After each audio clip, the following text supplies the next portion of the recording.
the Schmo with the pro, with the number 14th ranked UFC middleweight, the man they call Big Mouth, the Trailblazer, the man who's tied the UFC record with the most amount of wins in a calendar year, Kevin Holland in the flesh, the Schmozone Studios. How we doing? Doing pretty good, Schmo. How you feeling, baby? The Schmo can't complain. A little breezy outside, though. Yeah, it's cold, man, but, you know, the roads are frozen in Texas, so your boys out here in Vegas finishing camp as we will. That's right, man. We are a week out. You got Cowboy Alexei Oliveira, UFC 272, making the debut at welterweight inside the UFC. Yeah. It's gonna be pretty fun. I haven't been to welterweight in a while, and I was actually telling my coaches like way before we even decided to do this. I've been itching to try and cut some weight again. So I was either gonna try and gain some weight so I can actually start cutting 85, or do this, and this is working out pretty swell. But I seen Vettori earlier at the PI.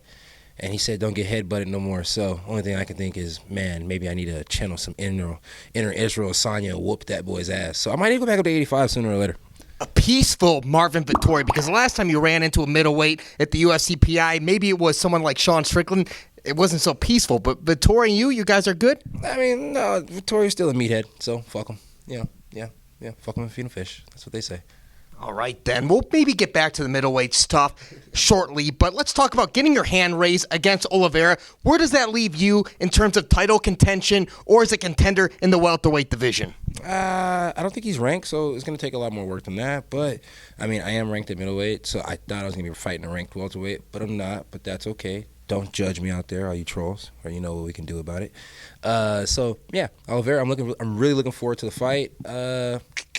Beat him and then just see what's next. You know, it's like, and honestly, in a picture-perfect world, I would like to beat him and then do a fight at 85. If they let me jump back and forth, you know, that'd be awesome. It takes me 6 weeks to get down to 70 the proper way. 85, I can do that, you know, the day of. So, yeah, I'm always down. Yeah, why not fluctuate, man? You're a guy of many talents, and you brought up the troll. The Schmo saw the footage. Main Street, boxing and Muay Thai, you took the guy to school, man. Derek Lewis did something like that a couple of years ago. Whose performance was better against the trolls? You or Derek Lewis, the Black Beast? Always the Black Beast. That's a legend. That's the OG right there. That's Big Dog. Yeah, so if he does it, he did it first, it was better. Of course. Yeah, but so the guy signed the waivers and then you just took him to school. I feel like you showed him a little bit of mercy, though, yeah? Yeah, I mean, I'm always going to show these. I mean, I try and show the trolls mercy, especially when they're younger. I got this old guy in my inbox, and he's, like, acting like he's young, and I'm like, bro, I'm not going to be nice to you. But these younger cats, you know, I tend to be pretty nice to them because I feel like they don't know any better. You know, they're fresh out of high school, you know, trying to go to college, trying to make a name for themselves. You know what I mean? They're getting infamous when they come over here to see me, you know what I mean? Known for getting smacked around. So I seen him at Main Street, so I gave him some body kicks for the Muay Thai because we were at a Muay Thai gym. The first troll, he came to the jiu-jitsu gym, so we gave him some jiu-jitsu. So you just, guys, better pick what gym you meet me at very carefully, okay? So, yeah. What are you going to make these guys do at the end? After they submit, they tap out, or they just completely give up? You got to do some sort of video compilation to show them the shine, yeah? Yeah, honestly, Schmo, that's a good idea. Honestly, me and Orrin are talking about trying to do something special with this. Maybe put it on OnlyFans or something like that as a little show. So we'll see what happens. You know, let these people talk after. Maybe meet up with them a month after, see if they're humble now, if they respect us martial artists, us entertainers, us people. But if not, you know, it is what it is. I get to smack the belly, and you know, every once in a while, I like to give them a good belly smack. So it's good to go, Schmo. It's definitely good to go. And speaking of smack talk, on your fight card, UFC 272, they were once teammates, best friends, now rivals. Colby, Covington, or Hey Gamebred Masvidal. Obviously, the Schmo can't wait for the press conference, but Big Mouth, man, as a trash talker yourself, what are you most looking forward to seeing out of this matchup? Honestly, these two, I mean, they've been going back and forth. I'm pretty sure once the fight's over, they're going to hug. So, yeah.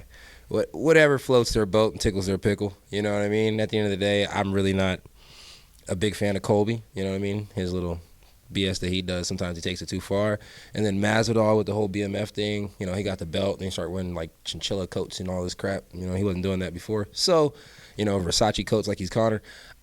Honestly, you know, these guys at welterweight, they're a little on the offside, so I don't know, bro. I mean, but Colby's probably going to win. Fuck, I hate to say it.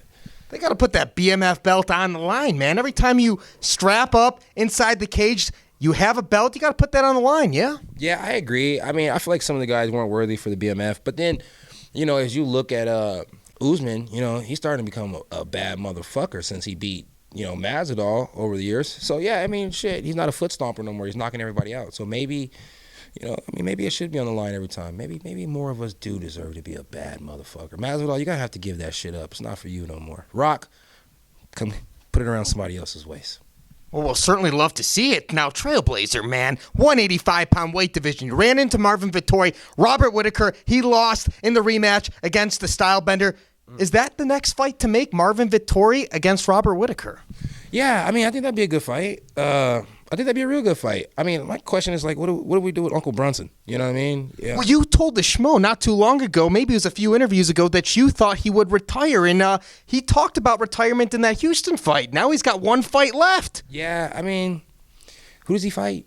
Who does he fight? I mean, I think Brunson should probably fight Whittaker. And it's like, they're both coming off a loss. I think Rob Whittaker's really cool. They're both coming off a loss, but at the same time, I think if they were to both fight, it's a way that Brunson could eventually like go out on top in a sense. If he beats Whittaker, he is right there for title contention, and then if he beats Whittaker, he does get to avenge a loss. So it's like if that was my last fight, I'd probably want to go the Whittaker route, unless he wants something easy, and then he could just wait for me to get a couple wins and go back up to 85. I don't know. No, don't forget I said that. Whatever. Yeah. No, it's okay. Yeah. You want to get that title, man. I just want to smack Brunson and Vettori and everybody I've ever lost to. And Brandon Allen, we're cool, but, that includes you too, bro. So it is what it is. Well, you're making it sound like 185 is going to be where the Trailblazer makes that name, that staple. It already is, but we're talking about, you got the number next to the name. We're talking about title contention. It sounds like 185 is that future. No, like I said, back and forth. But, as long as the fights are good at 170, you know what I mean? And when I say good, like, it'll be really fun. This is good to get my feet wet, you know what I mean? But it's like, and he's a legend, so, I'm hype, just almost as hype as I was for the Jorge fight.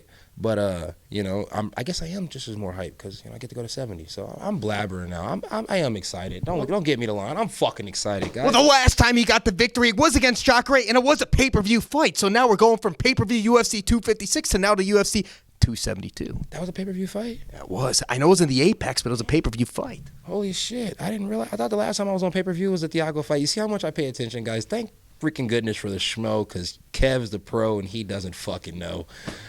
Yeah. But the Schmo says, let's go. And final message for all the Trailblazer fans out there worldwide. Hey, guys, March 5th, tune in. I just seen Khabib as well in the locker room, so I feel like my inner grappling is fully channeled in, and my will to stop headbutts after talking to Vettori is there. Let's fucking go, bucko. What did Khabib say?